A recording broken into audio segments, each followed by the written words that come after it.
I'm Greg Elgin, Anderson County Council, District 3.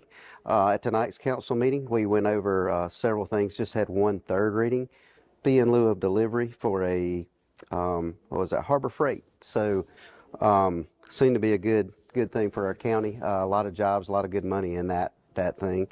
On the second reading, we had another fee in lieu of between Anderson County and Project Red Fox.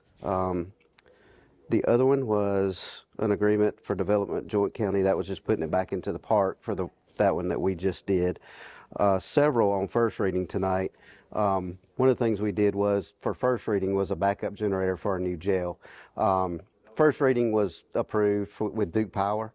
It was going to be over 80 months. They were going to handle all the maintenance on that. I think at the end of the contract, it would be turned back over to the county. Per our county attorney, they looked at several different things with this through Duke Power. They would be the one that would be in charge of making sure that, it was serviced every month, made sure it did ran. As you know, with a jail full of that many people, we do have to have power. There's no way that, if something happened, we can't be without power. So that way, at least we know it'd be serviced and in good running condition when we actually needed it. First reading for intergovernmental agreement between the City of Belton and Anderson County. As you know, the county took over Anderson County Sheriff's Office, went into a contract with Belton City to provide law enforcement services some time back.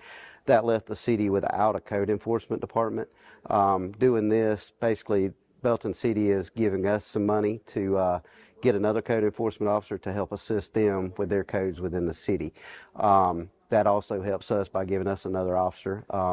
Also, of course, helps them as well. Their first plan was to kind of use an employee there at the city to kind of do that kind of thing, but this seemed a better option. We have more people, more resources to help the City of Belton out with that, so I believe that was a good deal. We went over a couple things as far as the Planning Commission stuff.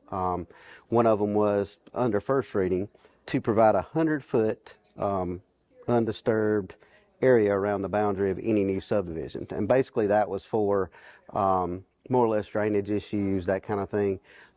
Just trying to help out making a better product at the end of the day. So I think that'd be a good thing to start with also.